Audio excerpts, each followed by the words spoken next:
for teacher education. Let's just settle a few technical items here so that we can proceed properly in today's engagement.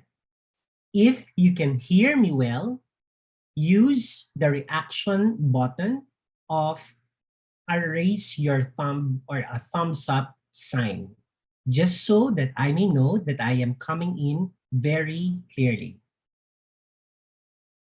All right.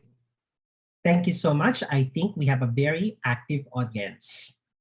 At the same time, I would like for everyone to go to the chat room and let me know what breakfast you had for today. Can you just type that in our chat box just for me to understand that you are actually very much present and continuously engaged?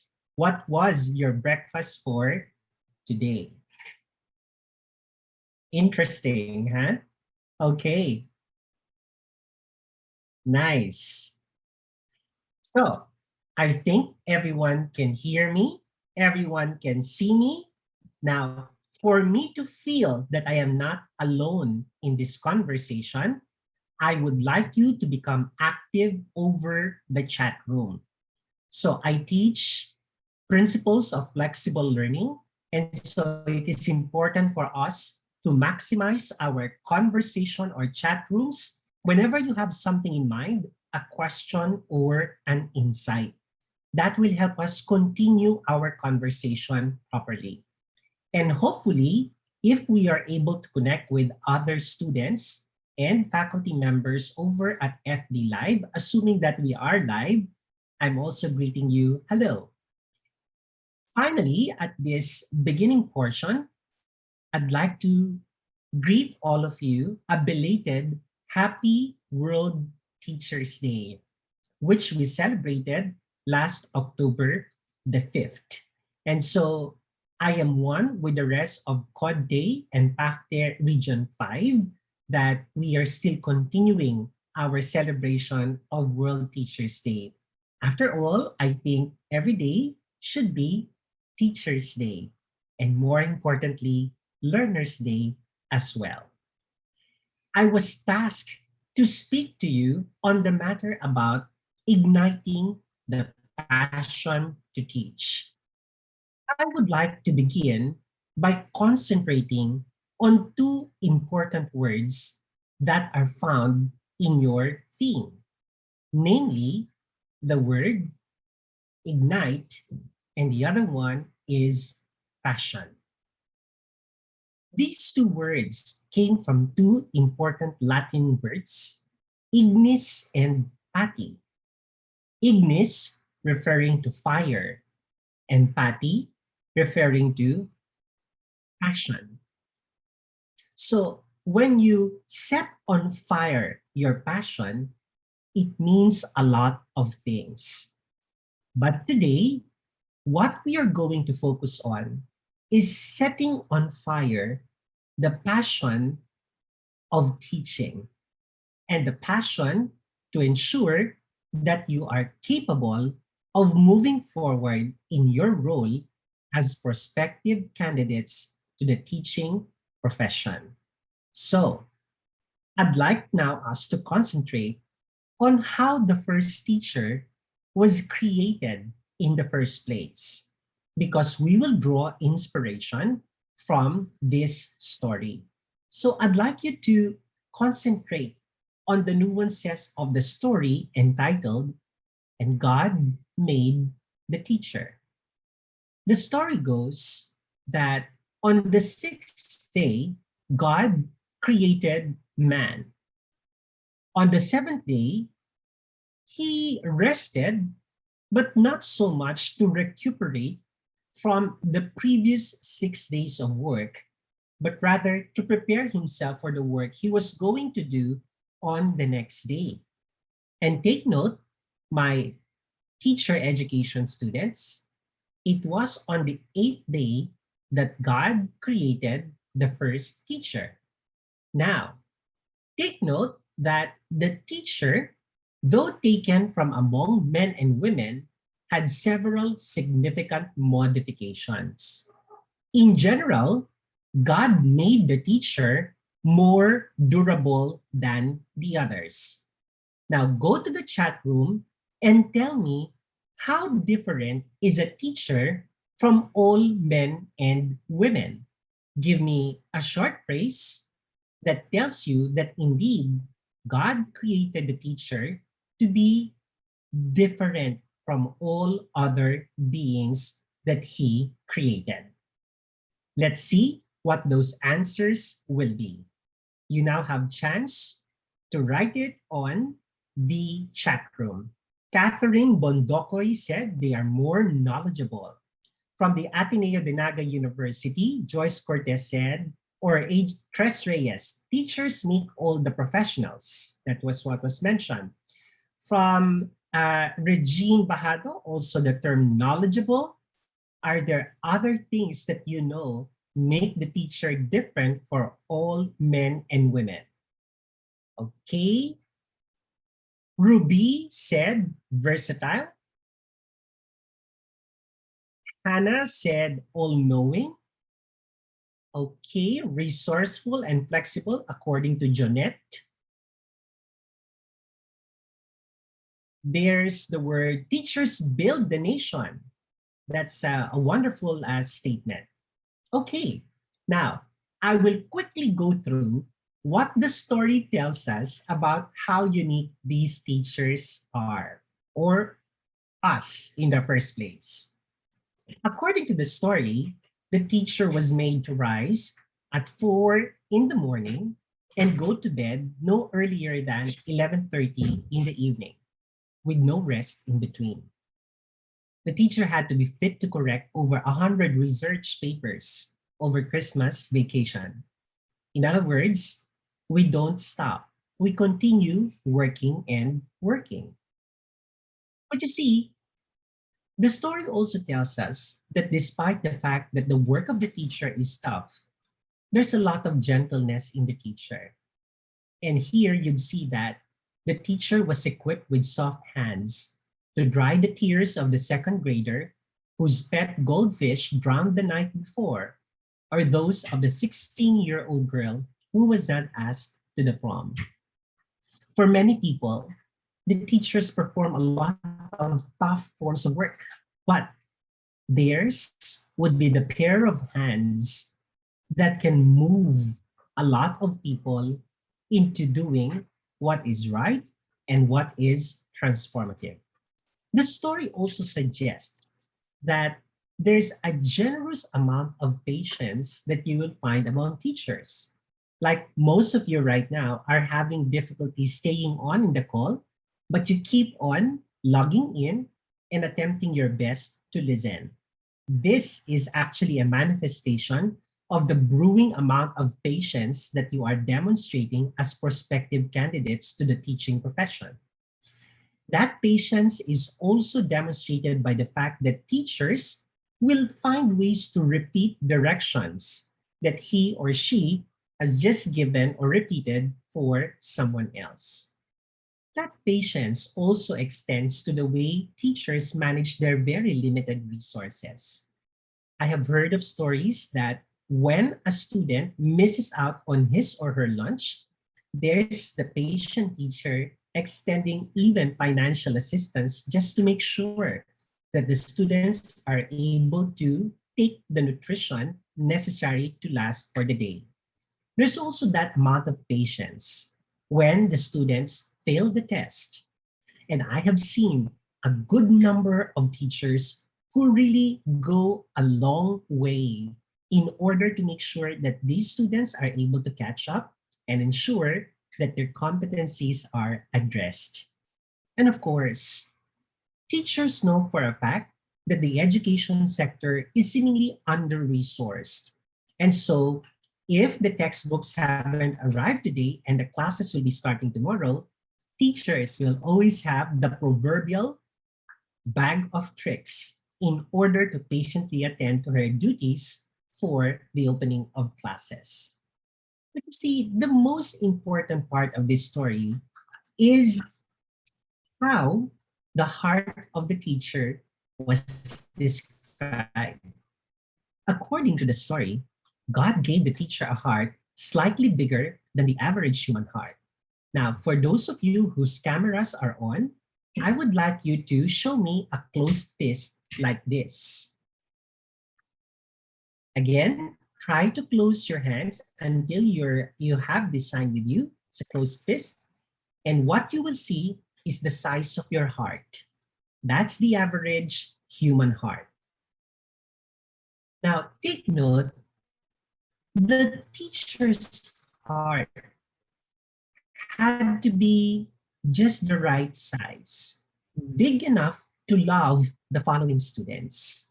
The teacher has to love the kid who screams, "I hate this class, it's boring." The kid who wets his pants in the middle of the phonics lesson while your principal or your supervisor is in the room.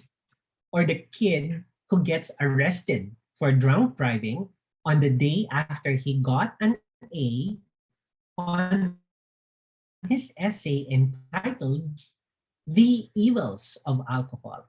Or the kid who runs out of the classroom at the end of the school year without so much as a goodbye and let alone a thank you.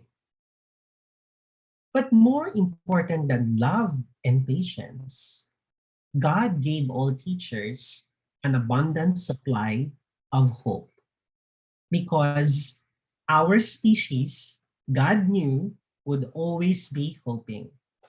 These aspirations from the kids who would someday learn how to spell, that no one's zippers would get stuck, and that people will understand however difficult the subject matter is, such as the periodic table in chemistry or doing mathematical equations. All these are parts of the list of hopes of teachers. But take note, our hopes are also very personal in nature. We hope that Friday would come, just like today, or be given an extra free day. Or we hope for more pay or higher salaries. And of course, yes, we hope that someday they will find the man or woman of their dreams. Now let's take a pause for the meantime. It says there that the teacher was gifted with patience, love, and hope. If God saw that the teacher has all of them, what do you think will God likely believe about his creation? You could go to the chat room and share with me your insight. If God found out that the teacher has a lot of patience, love, and most importantly, hope to live with, what do you think will God likely think of? Of course, you don't know how that works. But yes, you're correct, Maria Hannah Buerano. God stepped back and admired his creation. Hannah, I wonder which school you are from. If you could just write your name on the chat room, I'll appreciate that. Chriselle Romero also said, God successfully made a masterpiece. Melody Beldad said, now God has an important role model. So maybe what we are looking at here is that God's appreciation of the kind of creation he had on the teacher was already a foreshadowing of what will happen further. Yes, Maiden Esperida, the teacher might have been the greatest creation of God. In fact, Maiden, this is what happened when he took note of what he has created. He smiled because when he looked at the teacher, he saw into the future. God saw that his only begotten son would someday come to earth and live among men and women. And he would be called teacher too. In most religions, you will find out that the role of a God who continues to love his people is also represented in the image of a teacher. And that is why we really have that keen aspiration to look at God being the image or bearing the image of a teacher, and so are disciples and the people coming to follow him. And I couldn't agree with Kay Dakuya Ariola and Arvin Lorenzo, who said that God is a teacher. In fact, that's the challenge. Michelle Segi said, God made teachers to be like him. And you're correct, J.R. Mignolas. That's why Jesus also was called the greatest teacher or rabbi.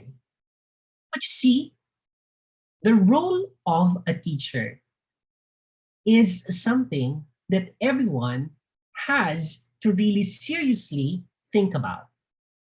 And your ability to actually comprehend this mystery is the beginning of your appreciation of how you will set yourself on fire.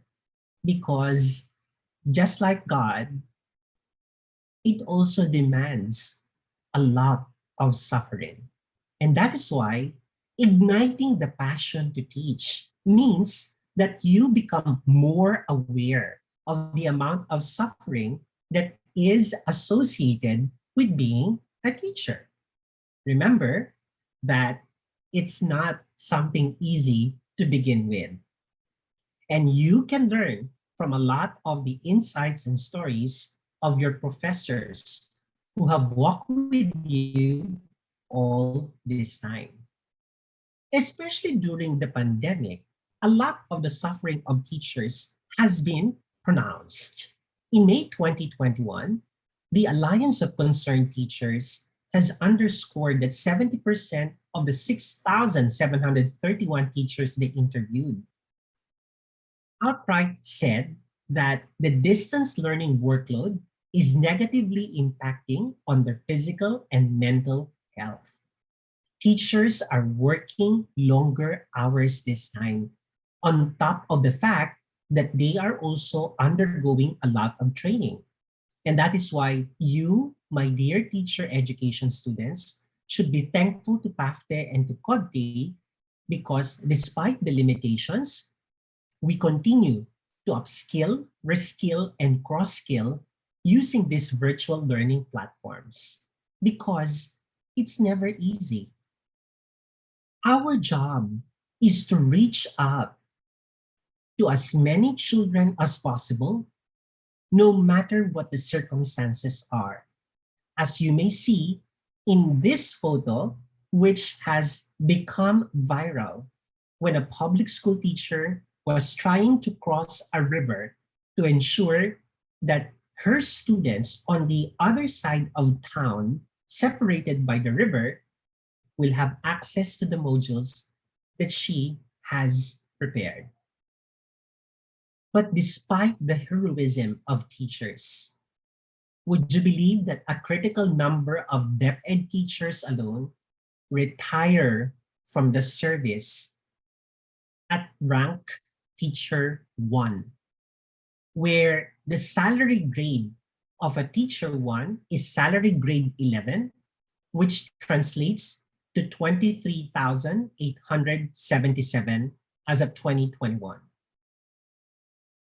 It's not a huge amount to begin with. However, why do we continue to see this behavior and disposition among our teachers?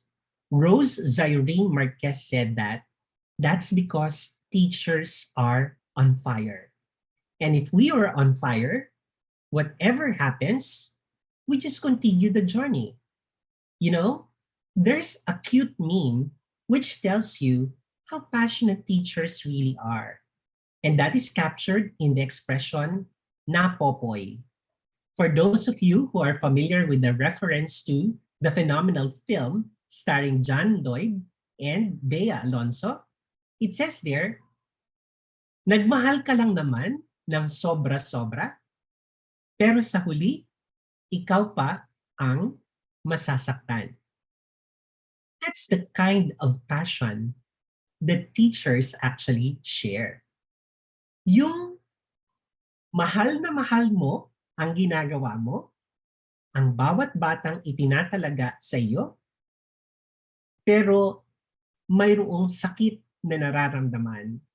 And Riza Dison of USANT said it right. This is a demonstration of selfless love. And largely because Jomar Obias said that teachers consider their job as part of their lives, which is so hard to leave behind and separate completely from all that is happening. That's exactly the reason Maiden Esperida further articulated this is 100% and pure devotion. But Yvonne is also correct. This is also the reason that there's so much burnout on the part of teachers. And for you who are starting your journey into a teaching career, this might be something that you should be thinking through because you need to understand what you will likely go through if you are to sustain the passion to teach. Richard Clasho articulated the classic metaphor that the lives of teachers are similar to that of a candle constantly being consumed so that our light may be shared. Of course, that's correct. But sometimes not understanding how to manage that light also lead us to a life of unending stress, especially the fact that our shared journey is not an easy one. There are two known phases in our journey: the pre service phase and the in service phase. As soon as you finish your degrees, the Commission on Higher Education will give you clearance to proceed to licensure.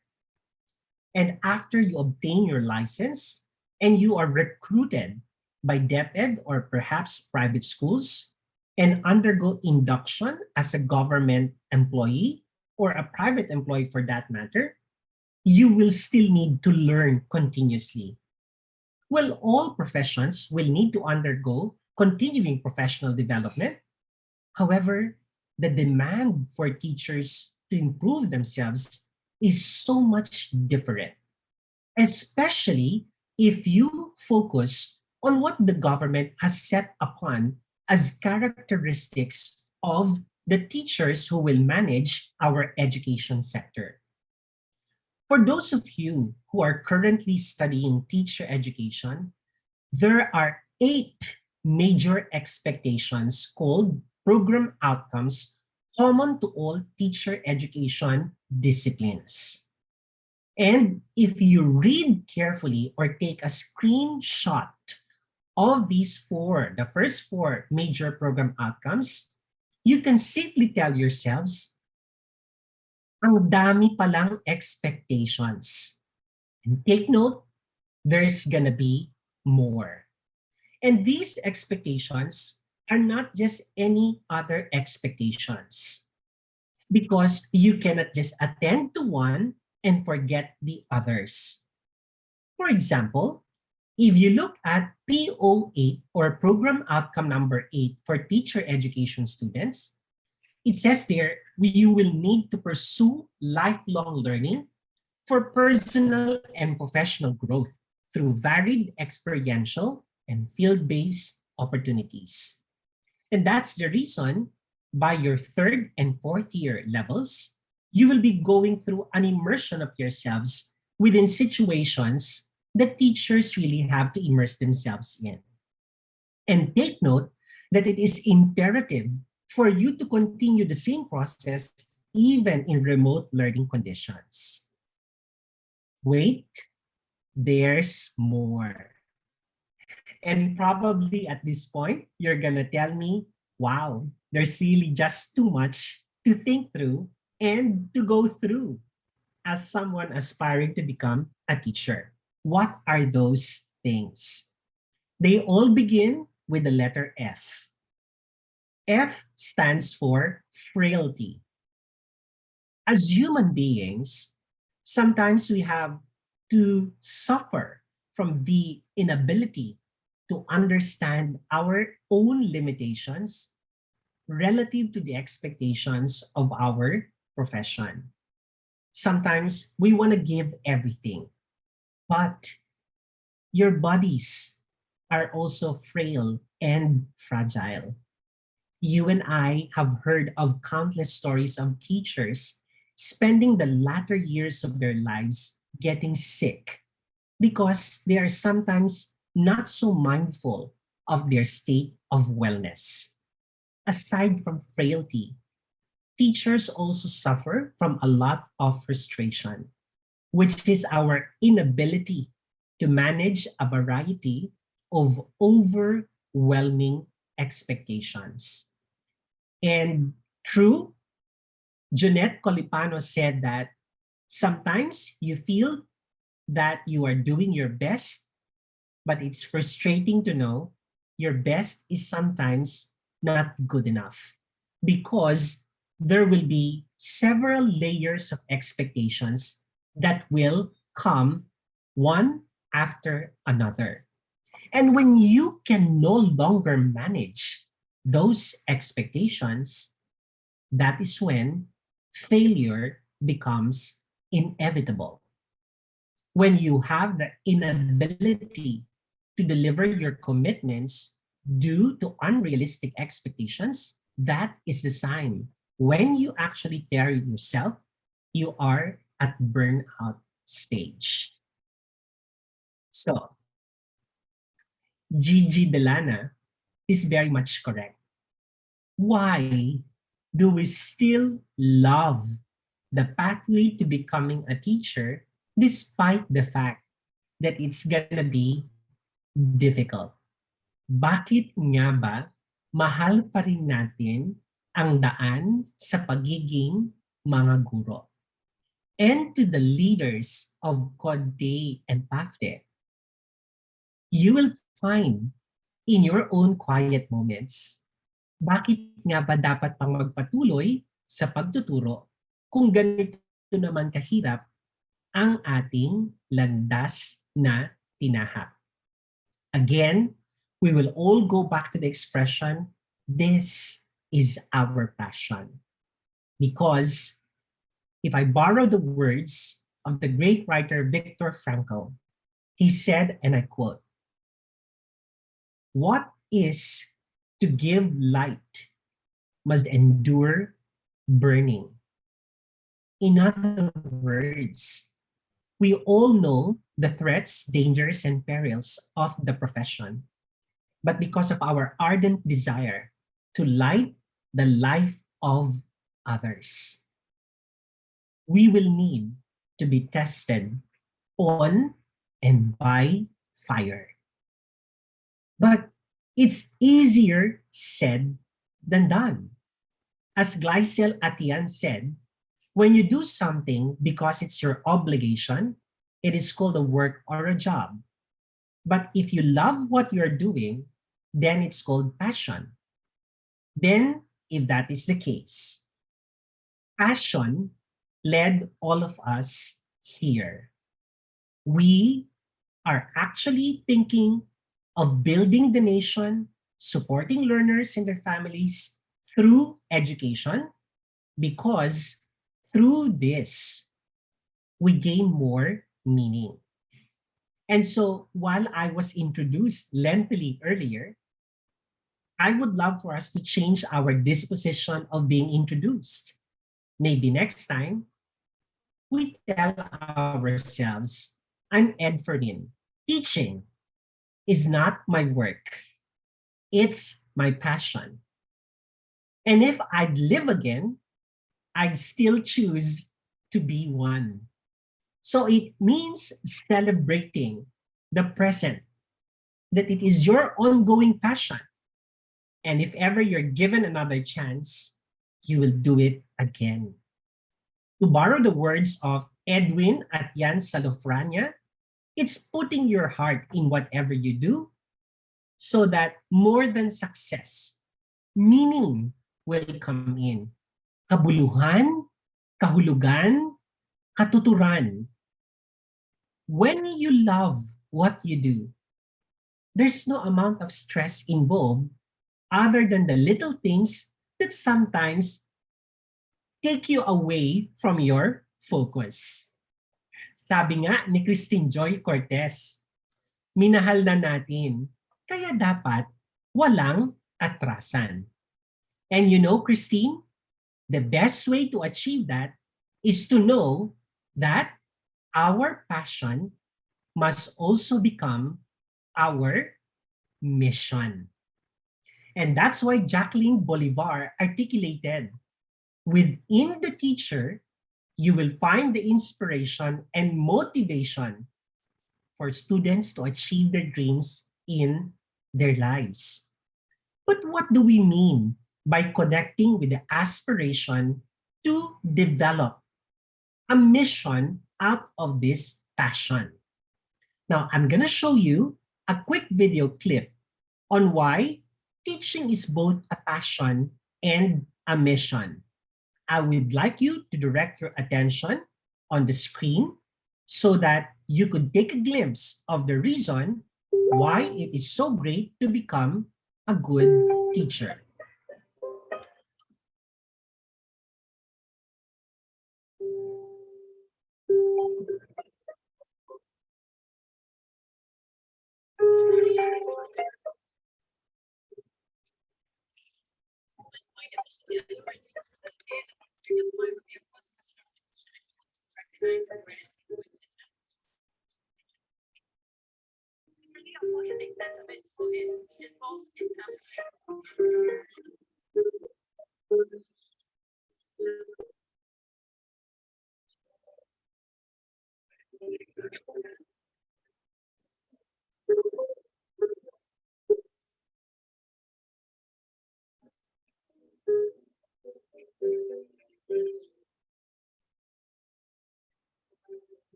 You're welcome.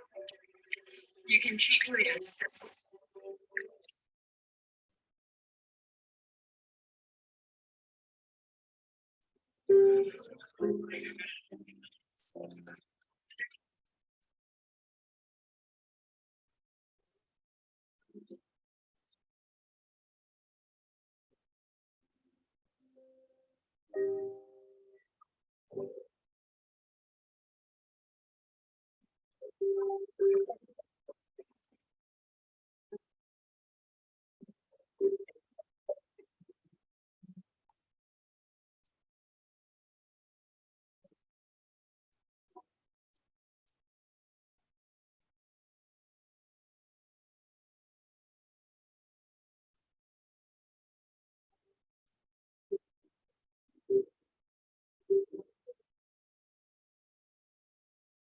strong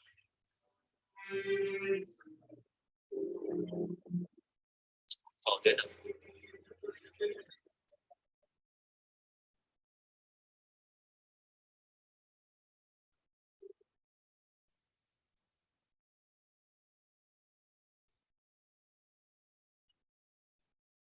Pause tayo dyan. Ang sabi ng maikling video, teach because you'll be amazed at the difference you can make. The story of Mrs. Chong is not so much different from the story every Filipino teacher who keeps on aspiring not for their dreams for themselves, but for the dreams of their students. And this is why I keep on crying about this video every time I play it. Not a single moment was I able to deliver a lecture using this video without me shedding some tears. Because this is an ultimate expression of selflessness. You don't dream for yourself. Good teachers dream for their learners. And the dreams of their learners technically represent the dreams of their families, of their communities, and other people. And that is why it's not true that experience is the best teacher. Having someone as your teacher is actually the best experience. So, my dear teacher education students, you are at the brink of becoming the best experience that is going to happen to the life of a child. Ang bigat, kayo ang magiging susi para mas maramdaman nila na masarap mabuhay, masarap mangarap, at masarap magmahal. These are the ultimate expressions why that passion will really change the way we regard ourselves. But in the next segment that I will discuss with you, we will answer the question, how then does one ignite the passion to teach? I will now walk you through what I have learned over 20 years of being a teacher. Alam ko ang iniisip nyo, Sir, mukha namang hindi ka 20 years nagtuturo. Remember, when you live with your passion, you never grow old. And if we are capable of doing that, it will actually be based on answering the question, what will inspire us to continue telling people about our passion? The first thing that I have to tell you is that your passions, our passions, are fueled by tensions. The tension to make decisions. Mababa ang sweldo. Tutuloy pa ba ako? Hindi nakapag-asawa yung mga tito at tita ko kasi teachers sila. Tutuloy pa ba ako? The best thing that you have to do when tensions arise, weigh the perspectives and try to link them. Learn as much as you can from the things that different people are saying. Remember, the more you are able to understand what people tell about our profession or what they have experienced through it, the more you will be capable of telling yourself there's simply a lot that you'd be able to learn from it. And if you want to learn from it, you will be hooked to it. Gugustuhin mo dahil alam mo, marami kang makukuha ditong magandang bagay. But tensions are also gateways to uncovering emotions. Teachers eventually end up carrying a lot of emotional baggage. And this emotional baggage sometimes can cripple all of us.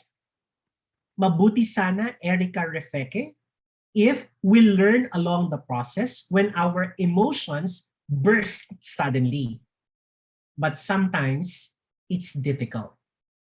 But when you pay attention to the emotional context of teaching, you will find out that the most important reaction that you must have is to explore the immediate issues attributable to your emotions.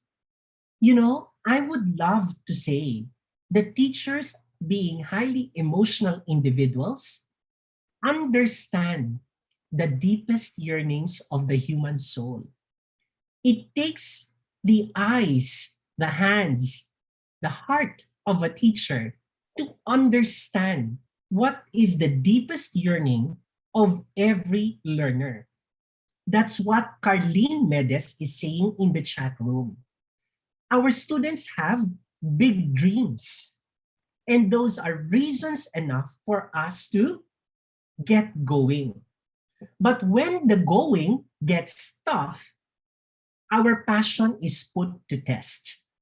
And when that happens, we must be ready to move towards the direction of understanding alternatives. And alternatives would mean that anyone who'd like to become a teacher should be able to articulate sensible choices. Every day and every minute, I should say, or every second even, a teacher will need to make a lot of choices and decisions. The choice, for example, to help out Edwin, despite the fact that you have your own family to feed and attend to, was a difficult choice for Mrs. Chong. Yet, she still did it. Why? Because it is sensible. Yes, Lorenzo Fragafugen, there will always be a test to becoming a teacher. But when you find your opportunity to articulate the choices to understanding what you're going through, you can build cultures of being great at it. Remember, when someone picks up that you're doing so well in something to the point of Cristel Joy Malazarte saying that teacher is propagating the culture of never giving up as the best choice.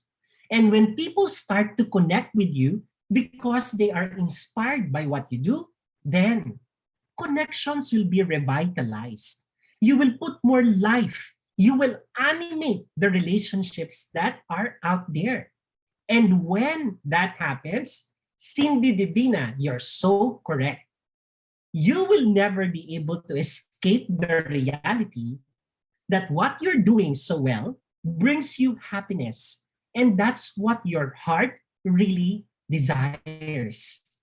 And you know, Cindy, when happiness abounds relative to the passion you're pursuing, I'm very certain research will tell you your capability for happiness will nurture positive dispositions. And the positive dispositions that you have is what Leslie Joy Ipo is explaining on the chat room as your fuel to say that nothing is difficult for you to dream about. And from there, the consequent process, the subsequent processes of avoiding all negativities, all the challenges will come. Because you know, ang mga taong masaya at nabubuhay dahil naghahanap sila ng kasiyahan sa kabila ng kadiliman at kalungkutan, these are the people. They are the teachers who will actually become the stars of our skies.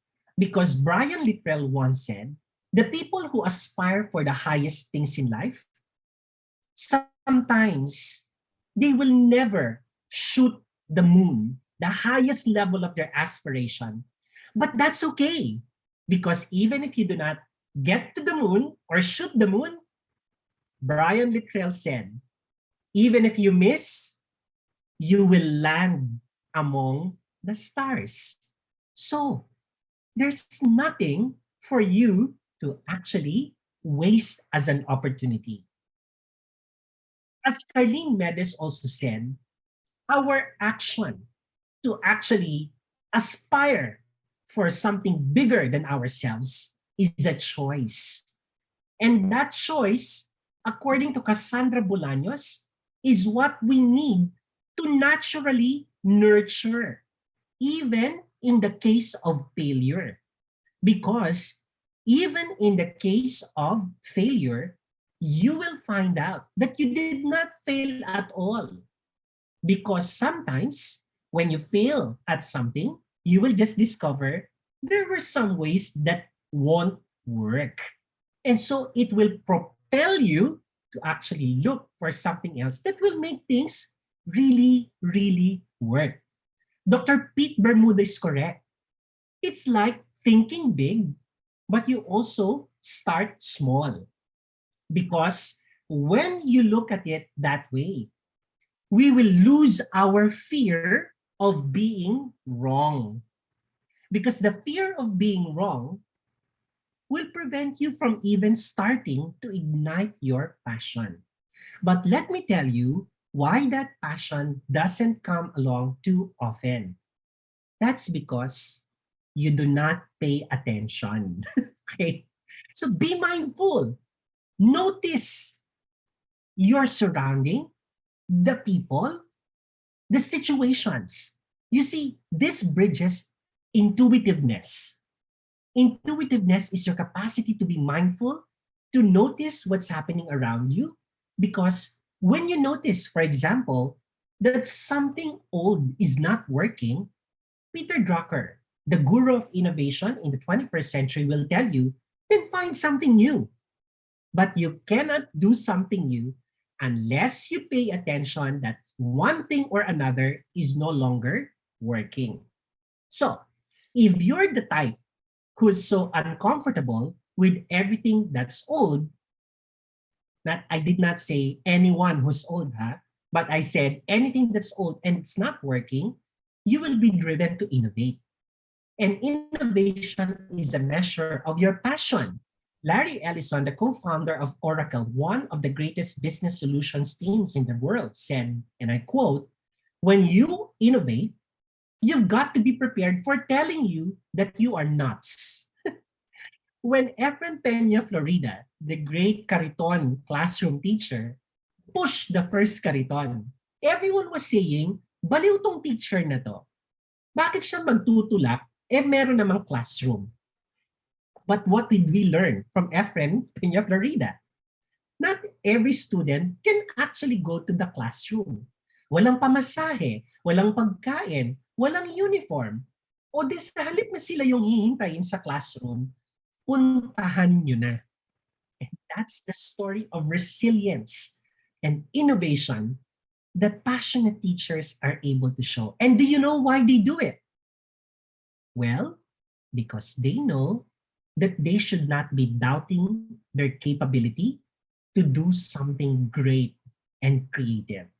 Yes, you're correct, Junjun Visitation.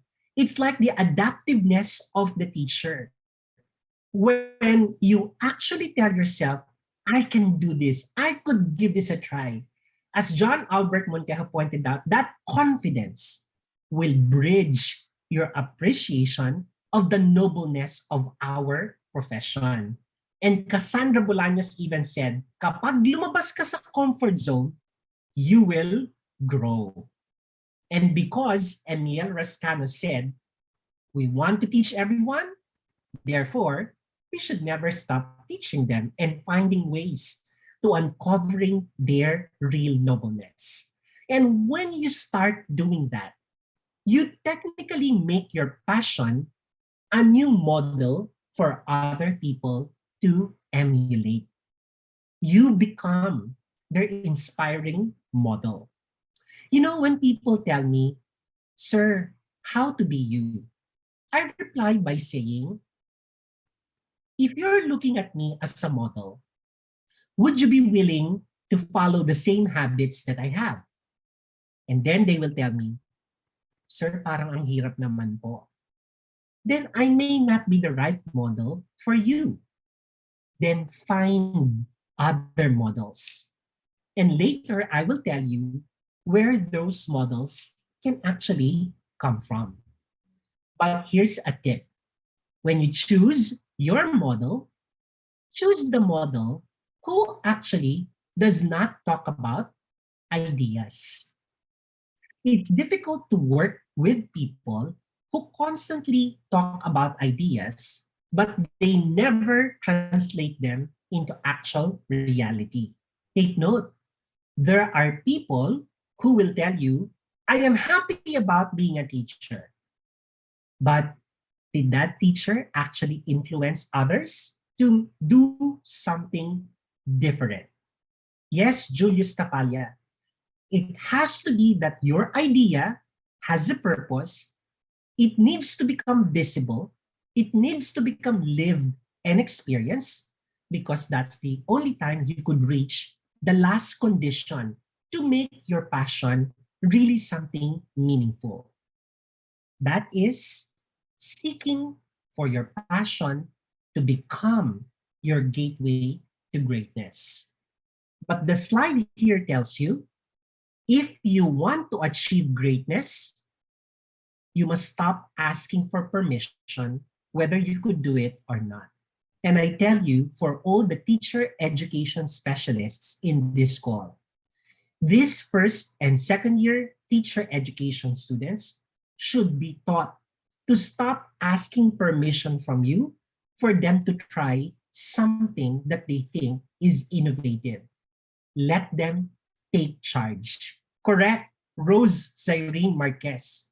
Learn to just do it because when you are able to adopt such habit, your passion now translates to a new philosophy. For example, look at what's written on the screen. Kapag ba nakita niyo yung ex niyo na may iba ng kasama, dapat kayo masaktan? Hindi. Do not ask for permission for you to feel all right and to be happier. Dapat ang gawin nyo, isipin nyo, yung ex nyo na yon na meron ng ibang kasama, alalahanin nyo ang itinuro ng ating parents. Our parents taught us to give our used toys. Yung mga ex na yan, used toys yan to the less fortunate. Richard Clasio, hindi lang yan hugot. But this is my expression that when a bump happens along the way, remember, there are people who will remind you or who should remind you of these enduring philosophies. Kaya huwag niyong mamaliitin ang essentialism, ang perennialism, ang cognitivism, ang behaviorism, ang social reconstructionism. Lahat na yang ism-ism na yan, pang-iwas niyo yan sa asim at kalungkutan. So take note, a passionate teacher will technically develop his or her own empowering philosophies. Because when you believe that you have actually experienced that and you have proof for it, no one can question it. As Alejandro Batocabe said, you can only go far if we unjail ourselves, if we free ourselves from all these things that, it is important for us to constantly challenge our understanding of the things around us. Don't worry, Lorenzo Fugen. No one is asking you to believe what I said or what someone else said. What matters here is that you know that someone found an answer to an issue or a concern. That is the choice of that person. Oh, I'm happy that Carlene Medes wrote that. That was a function of the person's choice. And likely, that is the person's way of coping with how everything else will surface thereafter. And take note, this is the pathway to making that passion get to be ignited. Let me summarize that for you. Remember, the passion to teach rests on your ability to recognize the tensions around you, whether you are still a student or an actual teacher, and to recognize that your emotions on a daily basis are legitimate. Acknowledge them because they are part of our personal and professional growth. They lead us to identifying the right set of alternatives to make our lives even better. And when others find that what we chose is good, we can create a sense of common good. It will translate to a culture of teaching that is governed by people with a keen sense of happiness and who are capable of noticing and are intuitive enough to see the changes around them so that by themselves and through the work that they share with others, they achieve the pathway to nobleness and ultimately greatness. But there are reminders. Every time you want to ask yourselves, do you still have the passion to teach? This formula might work. Link with others. Talk about what you are experiencing because you might find the answer from them. Explore the issues that you go through every day, even with the superior, a coach, a mentor, or sometimes with students themselves, because that will lead you to articulating choices that can make you appreciate life even better. And when you're able to do that, then you can rediscover connections not only with yourself, but with other people, and at the same time, create a new sense of optimism, which hopefully will make you more mindful of the things around you. Do you know that happy people are mindful people? That's why I keep on looking at the chat, even if I am lecturing with you, because those are things that help you understand how people are thinking with you. And if you are able to do that and show others that it works, then you yourself can become a real model. And when models actually abound, they put forward empowering philosophies. So, what do they spell out? A deep understanding of the passion to teach. I will summarize using the confluence of both teaching and learning. Now, guys, I'd like you to take a screen grab of what you're seeing on the screen. And I hope from now on, every day, make it a habit to check in which of these areas you seem to be having difficulty with. Because if you're unable to master these things, might be difficult for you to keep that fire for teaching burning. Now, in the last few minutes of my quick sharing with you, I want to tell you where I got my appreciation of this passion to teach that I am sharing with you today. Well, it's very simple. I want to constantly underscore that the most important question we have to ask about ourselves is the question, who is the self that teaches?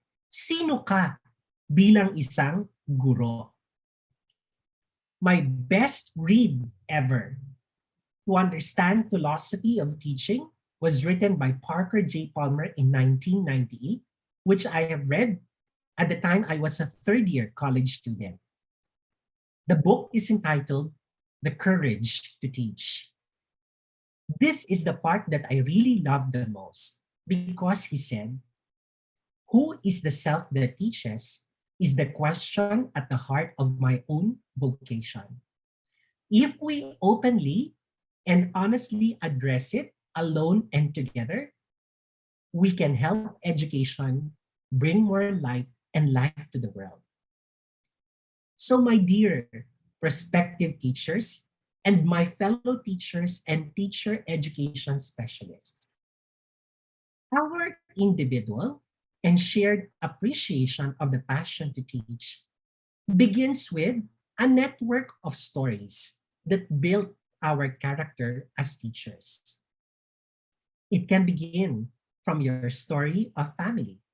Like in my case, my mom and dad, who are farmers, they are teachers to fellow farmers, eventually gave birth to three sons who became full-fledged teachers. And you know what? I and my siblings are married to teachers. And that's the reason we put up our own family school. These are part of how your passion is growing. And you must also celebrate your story of heroism. You know, when I was still a high school principal, I always come to our students' annual fair wearing a hero's costume. At one point, I was Superman, I was Optimus Prime, I was Iron Man, I was Batman, and so on and so forth. Because I always want my learners to believe there's such enough power within them so that they can influence others. And you should not be ashamed to become childlike before them because being a child is part of your story of formation. All of us have mentors in our lives. And I have a lot of these mentors who have helped me understand that I will also have to tell my story one of these days. And this is exactly what I am doing right now. Never forget your good teachers. I was a student of former DepEd Undersecretary Dina Ocampo. I was a student and co-lead, in a sense, by the UNC president, Dr. Faye Lauraya, a very close mentee of former CHED OPSD Director, Dr. Amelia Biglete, and Dr. Purita Bilbao, the chairperson of the Technical Panel in Teacher Education. Learn as much from them because they too would like to see that their stories are immortalized through us. So take note, your students will immortalize you if they see that you're passionate about what you're doing because they will really tell the story of how you have spent time together.